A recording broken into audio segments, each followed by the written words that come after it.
الحمد لله نحمده ونستعينه ونستغفره بكرة وأصيلا ونشهد أن لا إله إلا الله وحده لا شريك له ونشهد أن سيدنا مولانا محمدا عبده ورسوله وقال الله تعالى في كلامه المجيد والفرقان الحميد والذين جاهدوا فينا لنهدينهم سبلنا وإن الله لمع المحسنين. وقال رسول الله صلى الله عليه وسلم لا وصلنا له أقواما في يوم القيامة في وجوههم على مرابط النقل وبطون الناس ليس يمضي ولا شهداء ولا عربي علم لنا عارف فقال هم الذين يتحدون في الله بالقول وشتى من بلاد شتى ويتكلمون على ذكر الله ويذكرونه وكان قال عليه الصلاة والسلام anak batu asus menerbang berperang untuk hantar jaga macam batu dan mungkin asal wasal covid untuk semua mahal berperang yang terbaru di Indonesia Allah itu alhamdulillah.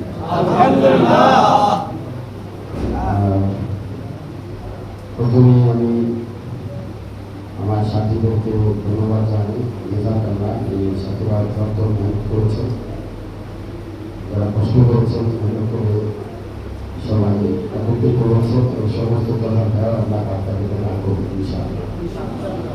বিশেষ করে আমাদের নয়নপুর সাথী উদ্যমের সাথী যারা corona আছে ইমানি সাহেব আছে সকলকেই আমি আমার জায়গা থেকে ধন্যবাদ জানাই, কারণ শুক্র করতেছে আলহামদুলিল্লাহ। তো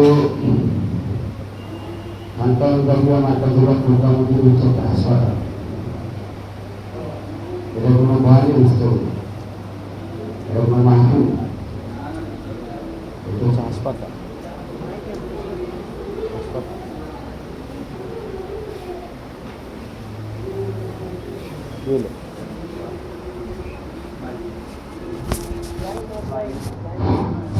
এটা হচ্ছে একটা হাসপাতাল, হাসপাতালে চিকিৎসা করা হয়।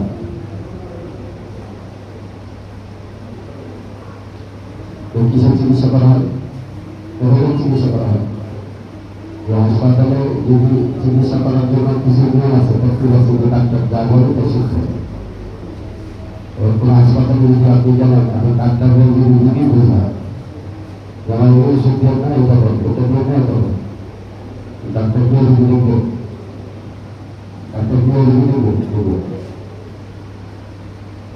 রুগী দেখবে, রুগী দেখে ডাক্তারের থেকে শিখেছে, ঠিক আছে? তাহলে রুগী সুস্থ হবে, সুস্থ হবে।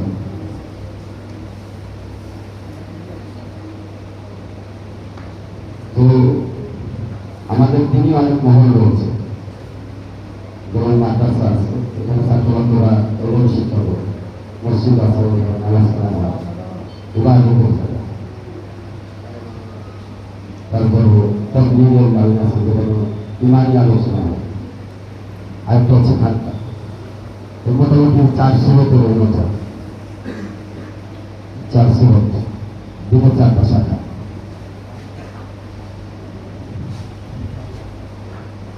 দেওবন্দ মাদ্রাসা প্রতিষ্ঠিত হয়েছে, দেওবন্দ মাদ্রাসা হয়েছিল হাজারো আলাদা, ওরা পরবর্তীতে সে বিভিন্ন মাদ্রাসা করেছে। দেওবন্দ কাসেম নামে তুমি রহমাতুল্লাহ, রশিদ আহমদ গাঙ্গুই রহমতুল্লাহ এবং হুসাইন আহমদ মাদানী রহমতুল্লাহ, সবাই ফাজিল রহমতুল্লাহ, কবির আহমদ সাহেব রহমতুল্লাহ, এনারা হচ্ছে দাওয়াতের প্রাণ বলা হয়, বাণী বলা হয়। ওনাদের ছিল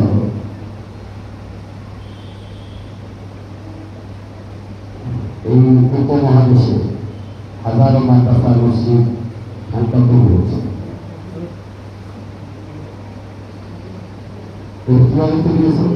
এটা মুজাহাদা মেহনত কোরবানির ফল বদলমুক্ত হয়েছে।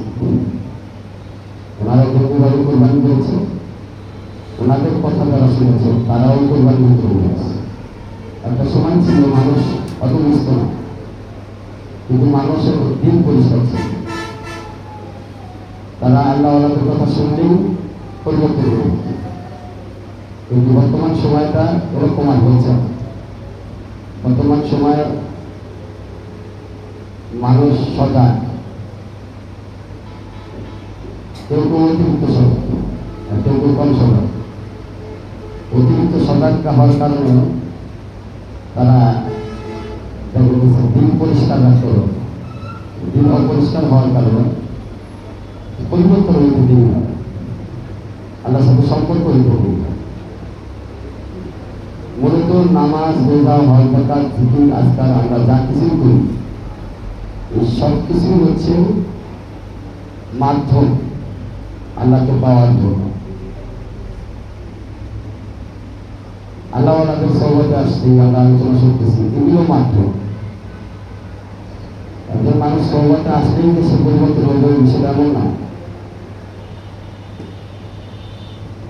পরিবর্তন হতে গেলে তার দিন পরিষ্কার হওয়া লাগবে।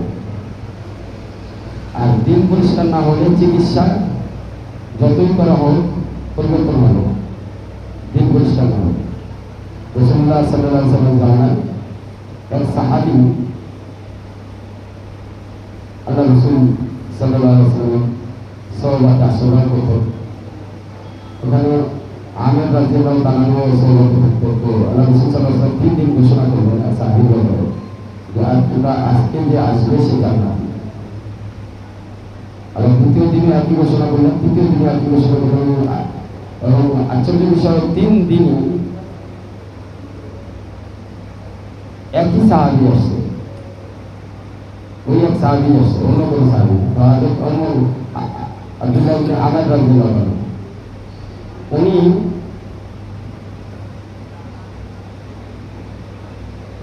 চিন্তা করতেছেন যে আমি তো সবচেয়ে বেশি ইবাদত করি, সবথেকে বেশি জিকির করি, সবথেকে বেশি রোজা রাখি, আমল করি। আমার ব্যাপারে আল্লাহ রাসূল বলল না, কিন্তু যার ব্যাপারে বলা হয়েছে তাকে আমরা চিনি। যে সাহাবী আসছে ওই কতটা পরিচিত ছিল, তার ব্যাপারে আল্লাহ রাসূল বলছেন জানো। উনি চিন্তা করলেন যে আমি মুসাফির হয়ে আমি দেখি আসলে ওনার কাছে মেহমানদারি নিয়তে মুসাফির হয়ে 3-4 দিনের জন্য দরখাস্ত করে দিতে পারত। আপনার এখানে আমি কিছুদিন মেহমান হতে চাই। আসল তো উদ্দেশ্য কি আমল করে দেবেন। সাহাবীদের মধ্যে একটা আশ্চর্য বিষয় ছিল, তাদের ভিতরে আমলের জজ্বা ছিল। একজন আরেকজনের সাথে আমলের পাল্লা দিত, কে কত আমল করতে পারে এই পাল্লা ছিল সাহাবীদের। আল্লাহ রাসূল সাল্লাল্লাহু আলাইহি ওয়াসাল্লাম পুরস্কার দিত বিভিন্নভাবে। আর বিশেষ করে হযরতে ওমর এবং হযরতে আবু বকর রাদিয়াল্লাহু তাআলার মধ্যে আমলের পাল্লা বেশি চলত। বুড়ি আওলাদের একটা ঘটনা আছে, হযরতে ওমর রাদিয়াল্লাহু তাআলা তার দেখাশোনা করতে যাইতেন, কিন্তু যাওয়ার আগে দেখতেন কেউ তার ঘরের সব কিছু খেদমতের যা কিছু প্রয়োজন সব কিছু করে আসছে। এবার কয়েকবার চেষ্টা করলেন, একবার ফজরের আগে গেলেন, তারপরেও দেখে যে না হচ্ছে না। সে খেদমত করার নিয়তে গেছে, তার আগেই কেউ এটা পরিষ্কার করে দিয়ে আসছে, সব কিছু খেদমত করে দিচ্ছে। পরে রাত্রিবেলায় জানতে পারে যে আরও রাত্রে তাহাজ্জুদের সময় যখন যায় তখন দেখে যে কেউ একজন আসতেছে। পরে দেখে যে হযরত আবু বকর আবু বকর আর হযরত ওমর রাদিয়াল্লাহু আনহু এই দুজনের মধ্যে আমলের একটা পাল্লাপাল্লি হয়েছে, প্রতিযোগিতা হচ্ছে। সাহাবীদের মধ্যে আমলের প্রচণ্ড প্রতিযোগিতা হয়েছে, কে কার সাথে আমল আগে বাড়তে পারবে। সাহাবীরা এক সাহাবী আর এক সাহাবীর সাথে যখন সাক্ষাৎ হইতো, সাহাবীরা বলতো তার হেনান নুমিন সাহাবা, আসেন বসেন, আমরা আসলে কিছু ইমানি আলোচনা করি, দিনী আলোচনা করি, কোরআনের আলোচনা করি। তারা একসাথে বসলে দুনিয়াবি আলোচনা করতেন না, তারা একসাথে বসলে দিনী আলোচনা করতেন, দিনী আলোচনা, কোরআনের আলোচনা। তারা আল্লাহর আলোচনার মত থাকে, সবসময় আল্লাহকে নিয়ে ব্যস্ত থাকে। এরকম অবস্থা ছিল তাদের। রাসূল সাল্লাল্লাহু আলাইহি ওয়াসাল্লাম জান্নাতি ঘোষণা করছেন যে সাহাবীর বিষয়ে, সেই সাহাবীর কাছে মেহমান হওয়ার জন্য এই আব্দুল্লাহ ইবনে আমর রাদিয়াল্লাহু তাআলা তিনি 3 দিনের জন্য দরখাস্ত করলেন। 3 দিন তার বাড়িতে মেহমান হিসেবে থাকলেন। দেখতেছে আসলে কি আমল করে, দেখতেছেন না সবাই যেমন নামাজ পড়ে, ফরজ নামাজ, ওয়াজিব, সুন্নাত, উনি ওইটাই করতেছে। অতিরিক্ত কোনো নফল নামাজ পড়ে না, অতিরিক্ত কোনো জিকির করে না, অতিরিক্ত কোনো আমল তার ভিতরে। সবাই যেমন তাহাজ্জুদ নামাজ পড়ে, উনিও তাহাজ্জুদ নামাজ পড়ে ঘুমায় যায়, ফজর নামাজ উঠে, দৈনন্দিন সব কাজ করে, আবার মসজিদে 5 ওয়াক্ত নামাজ পড়ে, রাসূল সাল্লাল্লাহু আলাইহি ওয়াসাল্লামের সোহবতে যায়, খুব খাস কোনো আমল না। কিন্তু সাহাবী বুঝতে পারতেছে না যে 3 দিন এই ব্যক্তির ব্যাপারে রাসূল সাল্লাল্লাহু আলাইহি ওয়াসাল্লাম জান্নাতি ঘোষণা করছে। বড়ই আশ্চর্যজনক। তো তারপরে রাসূল সাল্লাল্লাহু আলাইহি ওয়াসাল্লাম জিজ্ঞেস করলেন, রাসূল সাল্লাল্লাহু আলাইহি ওয়াসাল্লাম এই সাহাবী ওনার মেহমান হিসেবে ছিলেন 3 দিন, তো উনি অবশেষে কিছু না পেয়ে নিজেই জিজ্ঞেস করছেন, তার উদ্দেশ্য বলছেন যে হুজুর আসলে আমি আসছিলাম আপনার ভিতরে কি এমন খাস আমল আছে সেটা জানার জন্য, কিন্তু আমি তো কোনো খাস আমল দিতে পেলাম না। আমরা যা করি আপনিও তাই করেন, অথচ রাসূল সাল্লাল্লাহু আলাইহি ওয়াসাল্লাম আপনার ব্যাপারে জান্নাতি ঘোষণা করছে। এই সাহাবী বলতেছে আসলে আমার ভিতরে কোনো আমল নাই। তো মনটা খারাপ হয়ে গেছে, আসলেই নাই তো না। আমরা জানি না আল্লাহ রাসূল কেন এই কথা বলছে। তো মন খারাপ করে যখন চলে যাচ্ছে তখন পিছন থেকে ডাকতেছে, মনে পড়ছে আমার একটা আমল আছে, সেই আমলটা হলো আমার দিল পরিষ্কার, আমি কারো ব্যাপারে কোনো খারাপ মন্তব্য করি না, খারাপ চিন্তা করি না, কেউ আমাকে কষ্ট দিলে আমি ক্ষমা করি, সকলকেই আমি আল্লাহর বান্দা হিসেবে দেখি, আমার থেকে বড় হিসেবে দেখি, ছোট হিসেবে চিন্তা করি যে না আল্লাহর বান্দা তো আল্লাহর মাহবুব, নিজের থেকে বড় দেখি। বড় দেখলে হয় কি যে আমার ভিতরে তার ব্যাপারে কোনো কুচিন্তা ধারণা আসে না। এবং বড়রা যদি কোনো অপরাধও করে, ছোটদের ধমকায়, তো বড় সেই হিসেবে ক্ষমা করে দেওয়াটাও সহজ হয়। তখনই সাহাবী আব্দুল্লাহ ইবনে আমর বলতেছে, এই সেই আমল যেটা নামাজ থেকেও দামি, রোজার থেকেও দামি, জিকির থেকেও দামি, তাহাজ্জুদের নামাজ থেকেও দামি। কি আমল? দিল পরিষ্কার, দিল সাফ হয়। মুসলমান বান্দা মুসলমানের ব্যাপারে দিল পরিষ্কার, দিল সাফ হয়। এক মুসলমান আরেক মুসলমানকে সহযোগিতা করবে, তাআওয়ানু আলাল বিররি ওয়াত তাকওয়া ওয়ালা তাআওয়ানু আলাল ইসমি ওয়াল উদওয়ান। একজন আরেকজনের তাকওয়ার ক্ষেত্রে ভালো কাজের জন্য দাওয়াত দিবে, তাকওয়ার পথে দাওয়াত দিবে, ভালো কাজে নেক কাজের দিকে দাওয়াত দিবে এবং তাদেরকে ভালো কাজের দিকে উৎসাহ প্রদান করবে এবং গুনার কাজ থেকে হেফাজত করবে।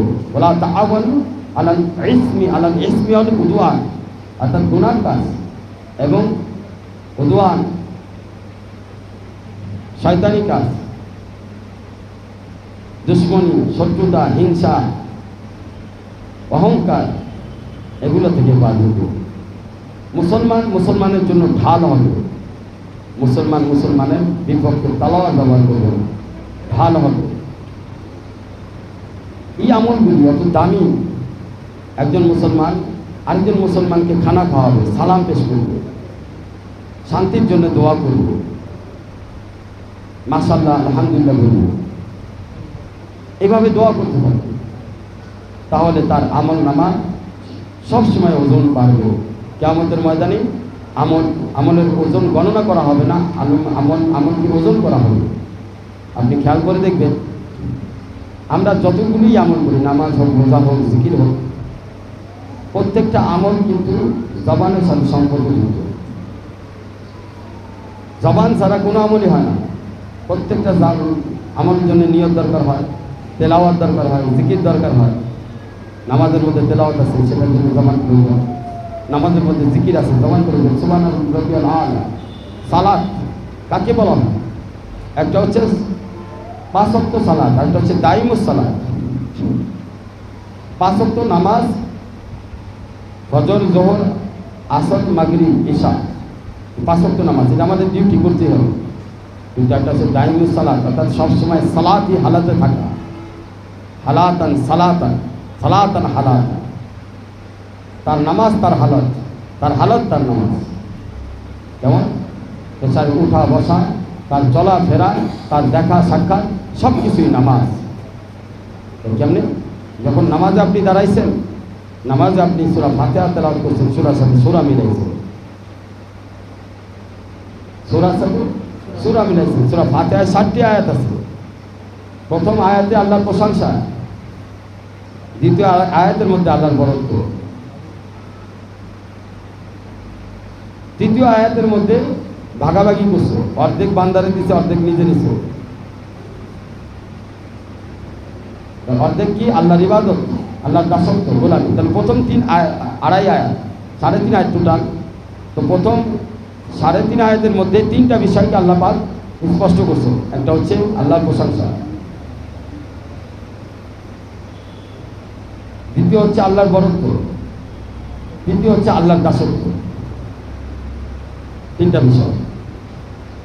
তাহলে সালাতি দাইমুন, সালাত কাকে বলে? আপনি যদি সবসময় সালাতি হালাতে থাকতে চান, সবসময় নামাজের হালাতে থাকতে চান, তাহলে সবসময়ের জন্য আপনার ভিতরে 3টা জিনিস থাকতে হবে।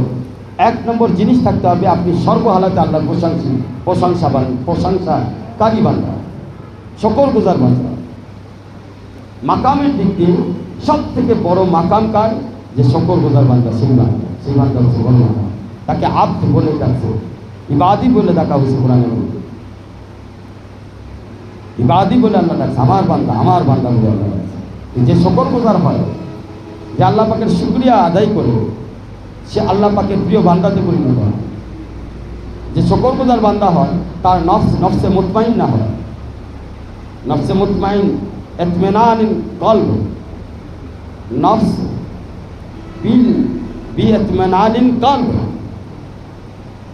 অর্থাৎ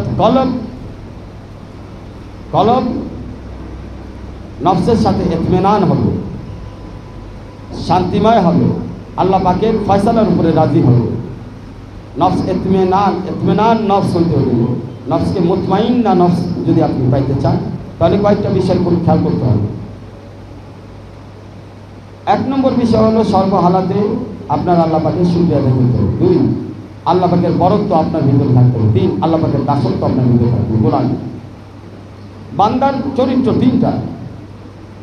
সে শুকরগুজার হবে, সে আল্লাহ পাকের বরত্বকে সব জায়গায় বয়ান করবে, আর সে দাসত্ব গ্রহণ করবে, আল্লাহ পাকের দাস হবে, আল্লাহ পাকের গোলাম হবে। তাহলে এই বান্দার নফসে মুতমাইন্না হয়ে যাবে। সে আল্লাহ পাকের তাকদীরের সমস্ত ফয়সালার উপরে রাজি হবে। কোনো ফয়সালা, আল্লাহ পাকের এমন কোনো ফয়সালা থাকবে না যে ফয়সালার উপরে সে রাজি হবে না। বাকি 3 আয়াত, 3.5 আয়াতের মধ্যে প্রথম নম্বর হচ্ছে দোয়া, ইয়াকা নাস্তাইন। প্রথমেই আল্লাহ পরে যে 3.5 আয়াত বান্দার জন্য কোরআনের সূরা ফাতিহার 7 আয়াতের পরে 3.5 আয়াতের মধ্যে প্রথমেই বান্দাকে যেদিকে ইশারা দিছে, সেই ইশারাটা হচ্ছে দোয়া।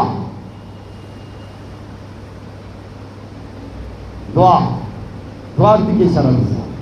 প্রথম 3টা কাজ যদি বান্দার পরিপূর্ণ হয়ে যায়, বান্দা যদি শুকরগুজার হয়, বান্দা যদি আল্লাহর বরত্বকে বয়ান করে,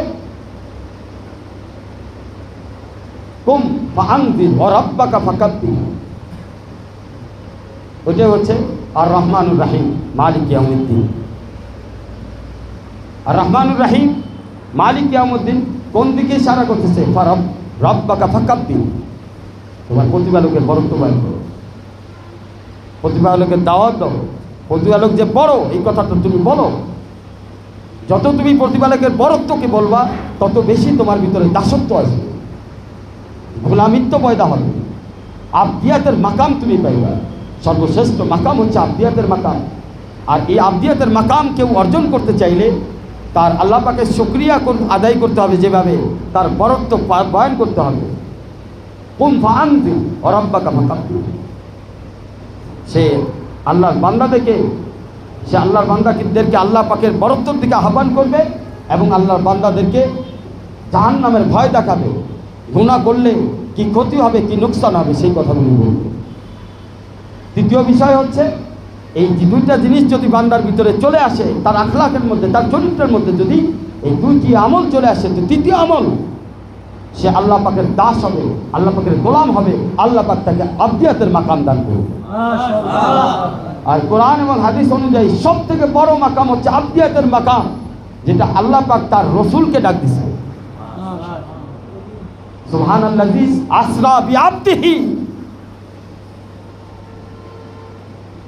আল্লাহ পাক রসুল সাল্লাল্লাহু আলাইহি সাল্লামকে বলছে যে তুমি সকল প্রশংসা ওই জাতের যে রব তার বান্দাকে সফর করাইছেন কোথা থেকে? বাইতুল মুকাররম থেকে একেবারে সেই সিদরাতুল মুনতাহা পর্যন্ত। তো এখানে আবদিয়াতের আগে আল্লাহ পাক কেন সুবহানাল্লাহি বললেন? আল্লাহ পাক কেন নিজের প্রশংসা করলেন? কারণ আসলে এই কাজটা অনেক প্রশংসাযোগ্য। কারণ আল্লাহ রসুল সাল্লাল্লাহু আলাইহি সাল্লামের পিতা মাতা জীবিত হায়াতে ছিলেন না। যদি রসুল সাল্লাল্লাহু আলাইহি সাল্লামের পিতা মাতা হায়াতে থাকতেন তাহলে হায়াতের বরকতে তারা এটা দেখতো, তারা এটা জানতে পারতো যে রসুল সাল্লাল্লাহু আলাইহি সাল্লামকে আল্লাহ পাক মেরাজ করাইছেন। তাহলে তার পিতা মাতা, তার আত্মীয় স্বজন যারা দিনদার, তারা আল্লাহ পাকের প্রশংসা করত। যেহেতু রসুল সাল্লাল্লাহু আলাইহি সাল্লাম এতিম ছিলেন, এই জন্যে গার্জিয়ানের দায়িত্ব হলো প্রশংসা করা। এই জন্য আল্লাহ পাক অভিভাবকের কাজ করেছেন এবং নিজেই এই মেরাজের ঘটনাকে কেন্দ্র করে নিজেই নিজের প্রশংসা করেছেন এবং প্রশংসা করে আল্লাহ রসুলকে আবদিয়াতের মাকাম দান করেছেন। তাহলে যাকে আবদিয়াতের মাকাম আল্লাহ দান করেন তার প্রশংসা আল্লাহ নিজেই করেন, তার প্রশংসা আল্লাহ নিজেই করেন। আসেন সামনে আর একটু সুন্দরভাবে বোঝানো যাবে। এরপরে তিনটা কাজের মধ্যে যেটা বান্দাকে দেওয়া হয়েছে, তিনটা কাজের মধ্যে একটা কাজ হচ্ছে দোয়া। ইয়াকা নাস্তাইন, আমার বান্দা যখন এই তিনটা ডোজ তুমি খাইলা, ওষুধ তুমি খাইলা, তোমার চরিত্রকে পরিবর্তন করলা, তো পরের তিনটা ডোজ, তার প্রথম ডোজ হচ্ছে তুমি দোয়া করনেওয়ালা হয়ে যাও। দোয়া করনেওয়ালা হও, আমার কাছে চাইতে থাকো। ইযা সাআলাকা ইবাদি আন্নী ফাইন্নী করিব, যখন কোনো বান্দা আমার কাছে চাবে আল্লাহ বলে আমি তার নিকটবর্তী থাকি। উজিবু দাওয়াতাদ দাঈ ইযা দাআনি, আমি আমার কাছে যে বান্দাই চায় আমি তার দোয়াকে কবুল করি। হাদিসের মধ্যে আসছে যে বিপদ আসমান থেকে নাজিল হইতেছে কোন বান্দার উপরে, আর বান্দা এদিকে হাত তুলে কাঁদতেছে আর দোয়া করতেছে। এই দোয়া আর ওই বিপদ দুইজনের মধ্যে মোকাবেলা হয়। দোয়া যদি শক্তিশালী হয়, এই দোয়া ওই বিপদকে জমিনের মধ্যে নামতে দেয় না। হাত্তাকে তার দোয়ার ক্ষমতার কারণে কিয়ামত পর্যন্ত এই বিপদ আর জমিনে নামতে পারে না। কিয়ামত পর্যন্ত এই দোয়া জমিনে নামতে পারে না। তো বান্দার দোয়া কখন কবুল হবে? উপরে যখন তিনটা ডোজ পুরা হবে, তারপরে দোয়া করবে, তো বান্দার প্রত্যেকটা দোয়া আল্লাহ শুনবে, প্রত্যেকটা দোয়া আল্লাহ কবুল করবে। এক নম্বর হচ্ছে শুকরগুজার হবে, আল্লাহ পাকের বরত্ব বয়ান করনেওয়ালা হবে এবং আল্লাহ পাকের গোলাম হতে হবে। मैं उसके सिवा किस पे फिदा हूँ बता दो, ना मुझको देखा उसके जैसा कोई अगर हो। আমি ওই আল্লাহকে সারা তার কাছে নিজেকে ফেদা করব, সমর্পণ করব, সুপর্দ করব। দেখাও আমার মালিক, আমার আল্লাহর মতো আর প্রিয় কোনো কেউ আছে কি?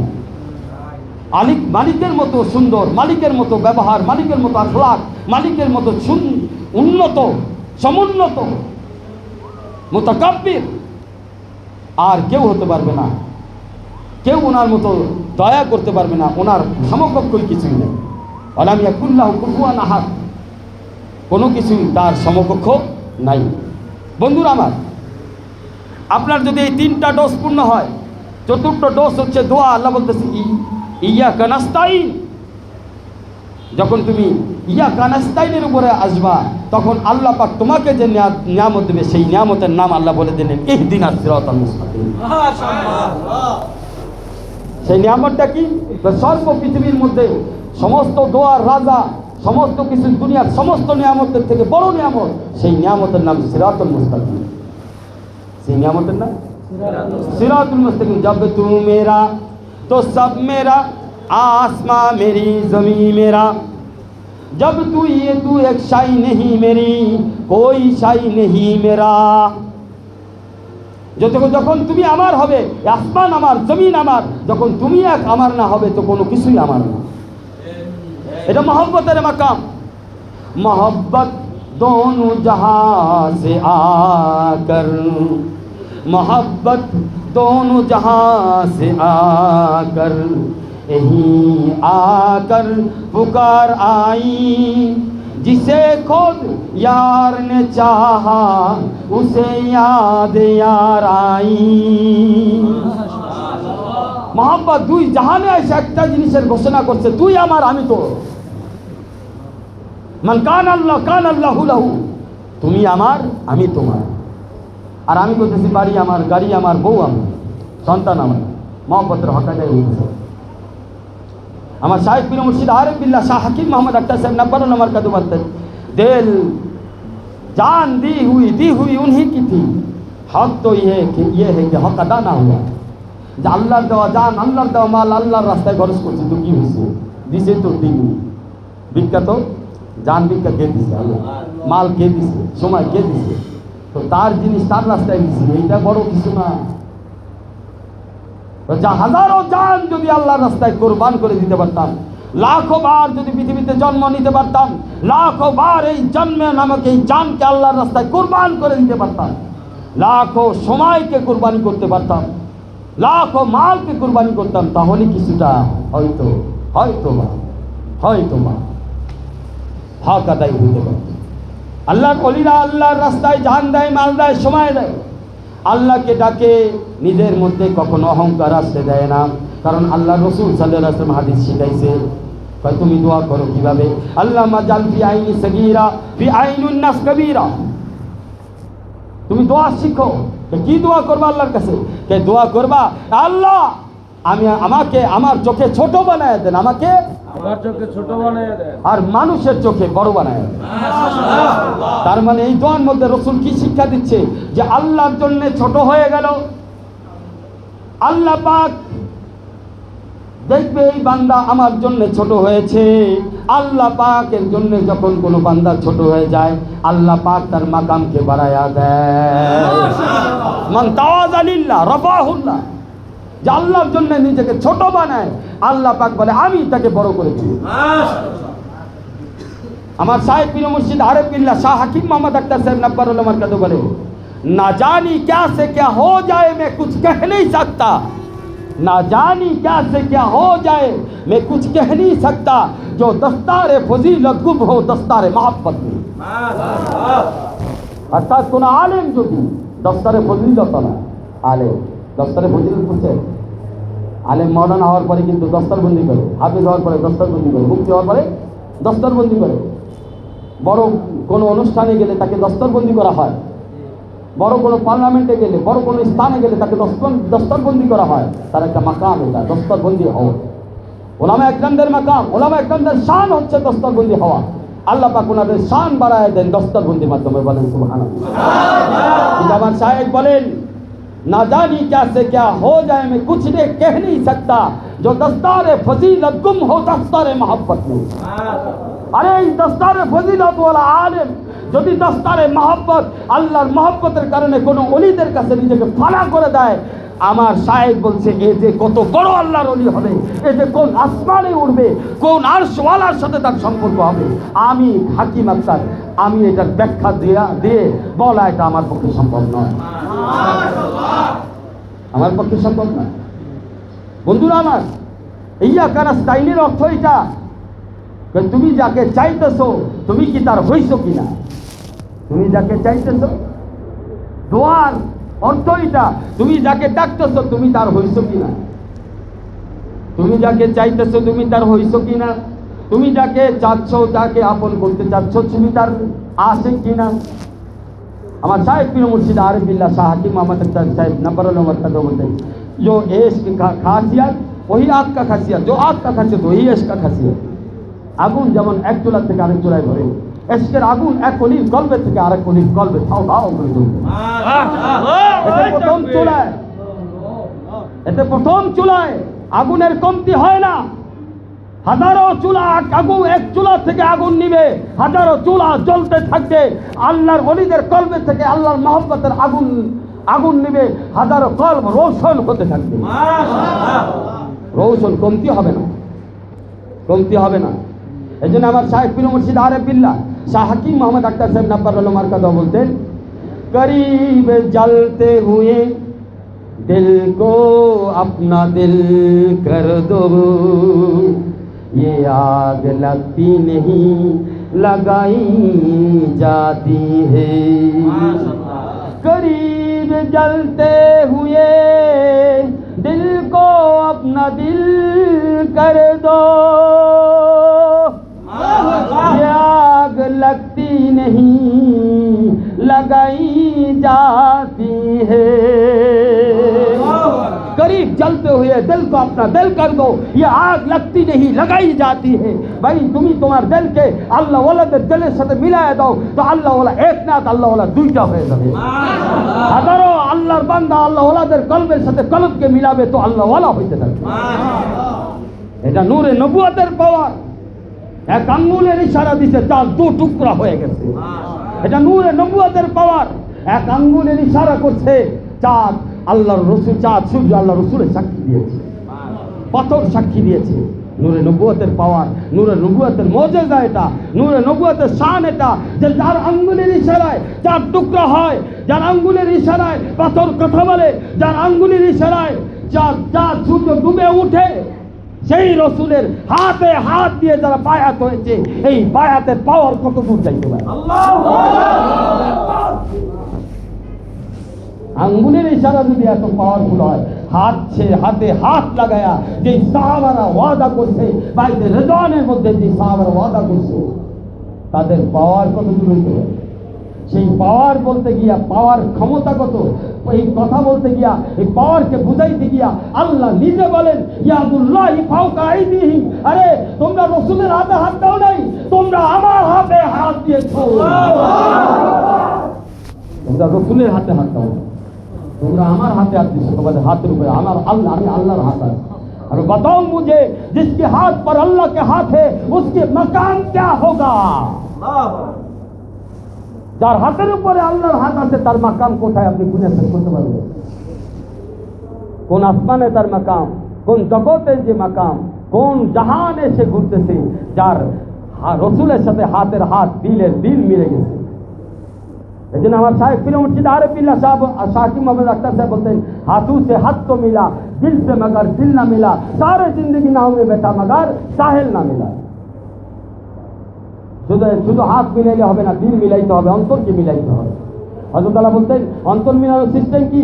তুমি আগে বুঝো তোমার শায়েখের সাথে তোমার বনে কেমন, ভালোবাসাটা কেমন, মহব্বত কেমন, শায়েখের কথা দ্বারা তোমার অন্তরের মতো প্রভাব বিস্তার করে কিনা। কারেন্টের মতো শায়েখের জবান দিয়ে আলফাজ যখন বের হয় তোমার কলবের মধ্যে কারেন্টের মতো শর্ট করে কিনা, শর্ট করে।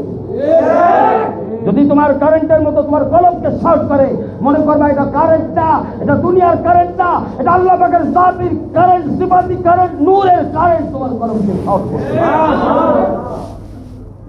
এটা তোমার দিলকে আলোকিত বানায় ফেলবে, এটা তোমার দিলকে চৌগুণ না আল্লাহর সাথে সম্পর্ক করাই দিবে। আমি যে কথা বলতেছিলাম, এরপরে দোয়া, দোয়ার পরে কি? দোয়ার খাসিয়াত হলো আপনি যার কাছে চাইতেছেন তার হইছে। যদি না হয়ে থাকেন তো আপনার দোয়া কামালে দোয়া হয় নাই, কামালে দোয়া হয় নাই। দোয়া কামেল হবে তখন যে কামেল ওয়ালার সাথে সম্পর্ক হবে, যখন কামেল ওয়ালার সাথে দোয়া কামেল হবে তখন, আমল কামেল হবে তখন, কামেল ওয়ালার সাথে সম্পর্ক হবে যখন, জিকির কামেল হবে তখন, কামেল ওয়ালার সাথে সম্পর্ক হবে যখন, রোজা কামেল হবে তখন, যখন কামেল ওয়ালার সাথে সম্পর্ক হবে যখন, হজ কামেল হবে তখন, কামেল ওয়ালার সাথে সম্পর্ক হবে তখন, ইসলাম কামেল হবে তখন, কামেল ওয়ালার সাথে সম্পর্ক হবে যখন, ঈমান কামেল হবে তখন, কামেল ওয়ালার সাথে সম্পর্ক হবে যখন, তাকওয়া কামেল হবে তখন, কামেল ওয়ালার সাথে সম্পর্ক হবে। কথা কি বুঝতে পারছো? কোনো অসুবিধা হচ্ছে? বন্ধুরা, এটাই হচ্ছে ইয়াকা নাস্তাইন, ইহদিনাস সিরাতাল মুস্তাকিম। আল্লাহ বলে তুমি যখন ইয়াকা নাস্তাইন বলছো তো আমার দায়িত্ব হয় সর্বোচ্চ নিয়ামত আমি তোমাকে দিই। আর আল্লাহর কাছে সর্বোচ্চ নিয়ামত হলো সিরাতুল মুস্তাকিমের নিয়ামত। আল্লাহ বলছে ইয়াকা নাস্তাইন বলছো না, তাহলে আরেকটা দোয়া করো। কি দোয়া? আল্লাহ সিরাতুল মুস্তাকিম দান করো। এবার সিরাতুল মুস্তাকিম যখন বলছো তো আরেকটা দোয়া করো, গায়রিল মাগদুবি আলাইহিম ওয়ালাদ-দাল্লিন।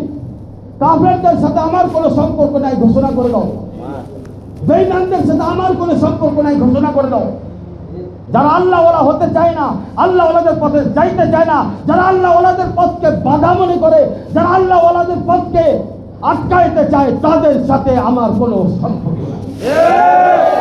এটাই হলো গায়রুল মাগদুবি আলাইহিম ওয়ালাদ-দালিন। আপনি বলতে পারেন কেন গায়রুল মাগদুবি আলাইহিম ওয়ালাদ-দালিনের অর্থ তো এরকম না, আপনি কোন ব্যাখ্যা দিলেন? গায়রুল মাগদুবির অর্থ হলো কাফির মুশরিকদের সাথে সম্পর্ক রাখবো না। আপনি বললেন অলিদের সাথে যারা বাধা দেয় তাদের লাইনে যাবে না, যারা অলিদেরকে পছন্দ করে না তারাও গায়রুল মাগদুবির মধ্যে, ওয়ালাদ-দালিনের মধ্যে। যারা অলিদেরকে পছন্দ করে না তারাও গায়রুল মাগদুবির মধ্যে, ওয়ালাদ-দালিনের মধ্যে। সূরা ফাতিহা তার দলিল।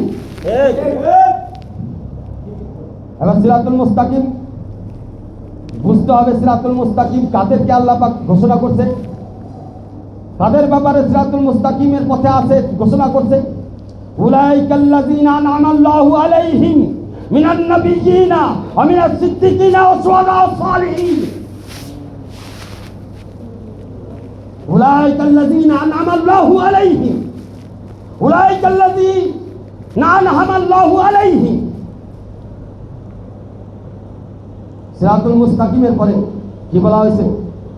গায়রুল মাগদুবি আলাইহিম ওয়ালাদ-দালিন। যাদের উপরে আপনি গোমরাহ করছেন, নিয়ামত দেন নাই, তাদের পথে আমার লেখেন না। তার মানে কি? যাদেরকে নিয়ামত দিয়েছেন তাদের পথে রাখেন।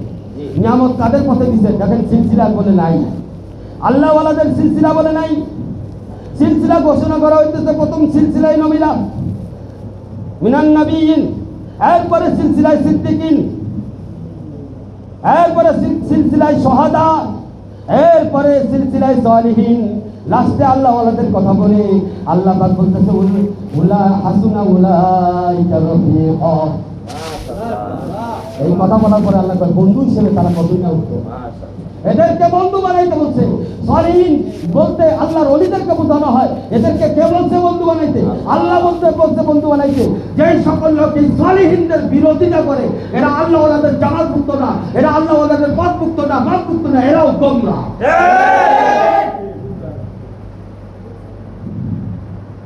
এরা আল্লাহর ওলিদের রাস্তা বুঝে না, কোরআনের আয়াতের ব্যাখ্যা বুঝে না।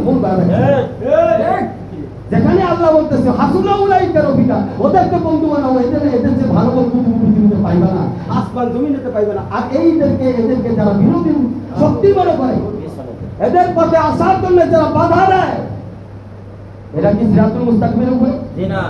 তাহলে আমি প্রথম কথা বলেছিলাম কি খেয়াল আছে? প্রথম কি হইতে হবে? সকল কথা বান্দা। দ্বিতীয় হচ্ছে দাওয়াত দিতে হবে, আল্লাহর বরকতের দাওয়াত, আল্লাহর বড়াই, আল্লাহর আজমত, আল্লাহর মহব্বত কলবে বসাইতে হবে। তৃতীয় নাম্বার কি বন্ধুরা আমার? আল্লাহর বান্দা হতে হবে, আল্লাহর বান্দা হতে হবে। এবার তৃতীয় নাম্বার হচ্ছে দোয়া করবে, আল্লাহর কাছে চাইবেন আপনার যা পাওনা আল্লাহ আপনার বুঝাই দিবে। তা আল্লাহ কি পাওনা দিবে? সিরাতুল মুস্তাকিমের নিয়ামত দিবে।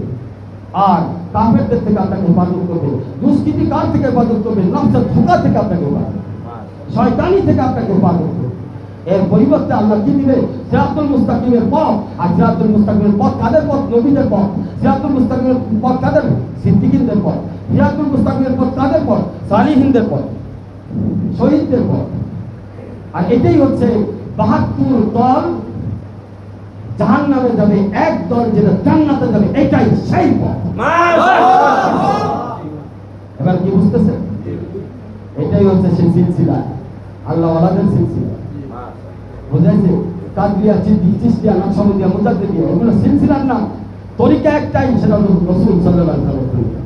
অনেকে কয় এগুলো তরিকা। কোন তরিকা? আরে ভাই তরিকা একটাই, সিলসিলা ভিন্ন। ভাই কিরকম? সবাই আমার বাপও আমার বাপ, আমার বাপের বাপও আমার বাপ, বড় বাপ, তার বাপের বাপও আমার বাপ, কিন্তু আমার সিলসিলা হলো আমার বাপের মাধ্যমে আমি এসেছি, আমার বাপ তার দাদার মাধ্যমে এসেছে। ঠিক আছে? এটা সিলসিলা। মনে রাখবেন, ইয়া মানাদউ কুল্লা উনাসিন বিইমামিহিম, কিয়ামতের ময়দানে প্রত্যেকটা বান্দাকে তার ইমাম সাহেবকে ডাকা হবে। তুমি তোমার ইমাম সাহেবকে নিয়ে আসো, তুমি তোমার সত্যায়তা, তোমার সত্যায়নকারীকে, ইয়া মানাদউ কুল্লা উনাসিন বিইমামিহিম, তোমার সত্যায়নকারীকে তাকে নিয়ে আসো। তুমি দলমুক্ত ছিল তাকে নিয়ে আসো, তোমার ইমাম কে ছিল তাকে নিয়ে আসো। আজকে ইমাম যদি নবীরা হয়, ইমাম যদি আল্লাহর ওলিরা হয় তাহলে আমার কোনো টেনশন আছে? আর যদি ইমাম আওয়ামী লীগ হয়, বিএনপি হয়, জামাত ইসলাম হয়, ইমাম বানানো যাবে?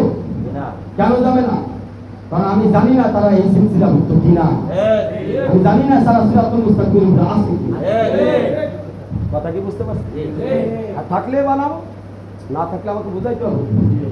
আপনার বাপকে ডাকতে হবে না?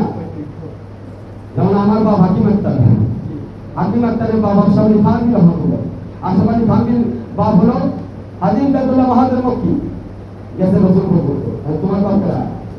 বলো ভাই, বলো। বাপ সারা সন্তান তৈরি করে না। তুমি যে সিরাতুল মুস্তাকিম বলতেছো, আওয়ামী লীগ ওয়ালারা বলো আমি সিরাতুল মুস্তাকিম, বিএনপি বলে সিরাতুল মুস্তাকিম। বাপ কেনা, বাপ থেকে বুঝতে হবে, বাপ থেকে বুঝতে হবে সিরাতুল মুস্তাকিম না সিরাতুল মুস্তাকিম। পেঁয়াজের খেতে গেছে না রসুলের খেতে গেছে, এটা তো বাপ দেখে বলো। কথা কি বুঝেন নাই? হ্যাঁ, বললেই কি হবে? তো ওই জন্য আল্লাহ তাআলা আমাদেরকে এই কথাগুলোর উপরে আমল করার তৌফিক দান করুন। আজকে আপনাদেরকে আমি মোট 7টা সবক দিচ্ছি। কয়টা সবক? কয়টা সবক? মনে রাখবেন, সূরা বাকারার বিশাল ব্যাখ্যা 19 দিন পর্যন্ত বিসমিল্লাহির ব্যাখ্যা দিচ্ছে আমার উস্তাদে। আমি সূরা বাকারার আলহামদুলিল্লাহি রাব্বিল আলামিন পর্যন্ত যাইতে পারিনি, রব্বের পর্যন্ত ব্যাখ্যা দিতে গিয়ে 1.5 ঘন্টা গেছে। সংক্ষেপে আমি সূরা বাকারার মূল নির্দেশটা আপনার সামনে পেশ করছি। একটা বান্দা হইতে হলে তাকে কি কি গুণ থাকা লাগবে, আর এই গুণগুলো সূরা বাকারার এই গুণগুলো যদি আমার ভিতরে ঢুকে যায়, আল্লাহ ওয়ালাদের সাথে আমার যদি সম্পর্ক হয়ে যায়, এইটাই আমার নাজাতের জন্য যথেষ্ট। ইনশাআল্লাহ আল্লাহ তাআলা আমাদের সকলকে আমল করার তৌফিক দান করুন। আমিন। যারা আসে নাই তাদের আমল করার তৌফিক দান করুন। আমিন।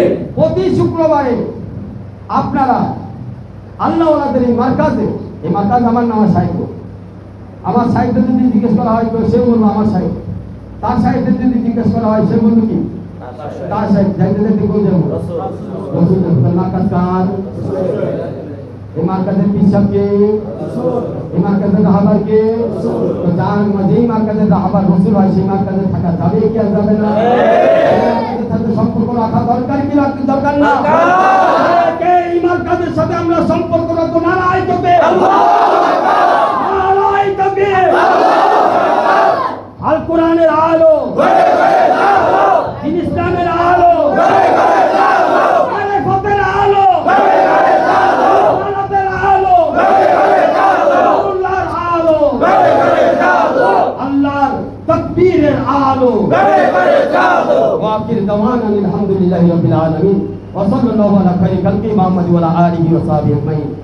যা কিছু আলোচনা করা হয়েছে আপনারা কিছুক্ষণ একটু মুযাকারা করেন, আর সবাই সাথী নিয়ে আসবেন ইনশাআল্লাহ। প্রতি শুক্রবারে কে কয়জন সাথী আসবেন বলেন দেখি, একজনের নাম দেখো, নাম দেখো, খাতায় গেলে মুশকিল হবে। কে কয়জন সাথী আসবেন সামনে শুক্রবারে ইনশাআল্লাহ? নামগুলো লেখান, নামগুলো লেখান ইনশাআল্লাহ। নাম হ্যাঁ শুনতেছি, দাঁড়াও, নামগুলো আগে লেখান।